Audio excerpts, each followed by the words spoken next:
Aqui o caso é de um indivíduo que tinha tido a sua situação de surdez e de mutismo. Na realidade, é o mutismo, é a mudez, e não a surdez dele, provocada por uma força espiritual de bloqueio, de expressão, de fala. Na maioria das vezes, as pessoas ficam mudas porque antes disso ficaram surdas. Na maioria esmagadora das vezes. É a impossibilidade auditiva que impede o indivíduo de desenvolver a capacidade fonética da pronunciação clara. E eu cresci, vivi com gente dentro da minha casa, da minha família, que era surda de nascença e que, portanto, se tornou muda. Depois, com muita técnica, aprenderam a se comunicar, mas sempre com a fonética extremamente sofrível. E muito mais pela comunicação de libras do que pela comunicação oral. Sem falar que no convívio, com uma pessoa que tem essa dificuldade de mudez por causa da surdez, o convívio faz você quase que já adivinhar as expressões variadas, mesmo que você não aprenda as libras. Você não tem nenhuma dificuldade de fazer a leitura, a compreensão, de dialogar, de conversar, como eu nunca tive. Com uma das minhas primas, por exemplo, que casou com um homem também com limitação auditiva e gerou filhos sem limitação auditiva, que é mais velha do que eu, 3 anos, e tem uma casa toda adaptada para a condição dela, até o dia de hoje. Então, isso para mim não é apenas algo de literatura, ou isso, aquilo. Eu cresci ao lado de. E conheço essa limitação e essa dificuldade. Tanto quanto o que o Evangelho narra aqui, desse tipo de mudez que decorre de impedimentos de natureza espiritual, olhe bem para mim. Eu tive muita familiaridade com isso.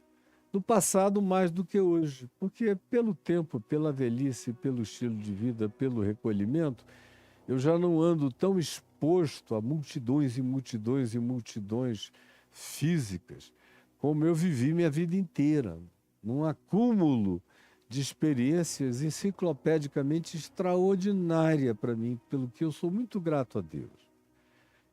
Mas foi o bastante para eu amealhar conhecimento suficiente para saber da existência, por exemplo, de mudos cuja mudez é provocada por uma limitação gerada por espíritos malignos que se instalaram na mente humana. Aí você pergunta por quê?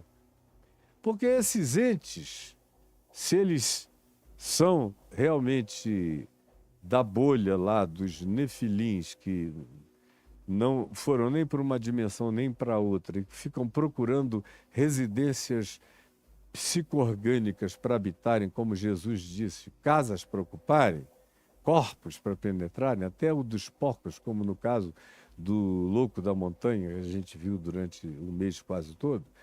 Pois bem, eles precisam dessas expressões.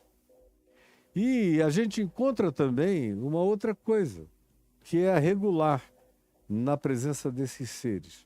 Quando eles encontram pessoas totalmente inteiras, cognitivamente falando, com todos os sentidos, não raramente, por uma perversidade intrínseca, eles têm o mórbido prazer de limitarem a dimensão cognitiva dos seres humanos.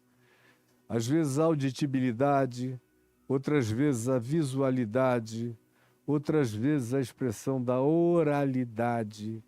Mas não é raro que você os encontre habitando para diminuir, habitando para possuir. Outra vez eu digo, não generalize. A primeira opção é procurar todos os exames neurais, médicos, de ciências cognitivas, para identificar as causas. Mas existem aqueles casos, de acordo com o Evangelho e com a experiência, de pessoas que acabaram ficando e sofrendo bloqueios de natureza cognitiva por causa de presenças demoníacas que sofrem dessa obsessão da produção do alejão cognitivo da alma humana, da mente humana, da pessoa humana. Assim como a gente vê também a exacerbação. Tem uma outra natureza de presenças espirituais que, quando habitam a residência espiritual, psicofísica do indivíduo, a casa da pessoa, exacerbam esses potenciais. Aí são aqueles que têm a cognitividade aumentada, que ganham clarividências, vidências, potenciais aumentativos extremados. Não são todos os casos. Tem muita gente savante, muita gente paranormal, muita gente com outro tipo de superlativização cognitiva que não tem nada a ver com presenças espirituais malignas. Mas também existem aqueles que não tinham nada e que, uma vez que foram possuídos, desenvolveram subitamente essas outras habilidades, de modo que são entes de extremos. Esses espíritos imundos com os quais a gente lida aqui nos evangelhos. Ou eles chegam alejando, diminuindo, ou eles chegam exacerbando, aumentando a capacidade cognitiva.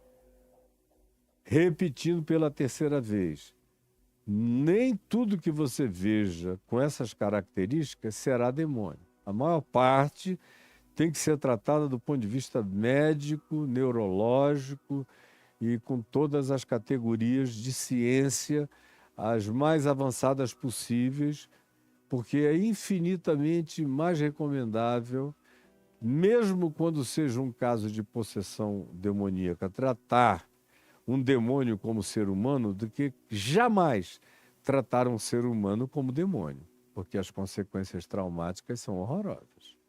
Aqui no caso, todavia, é uma presença maligna.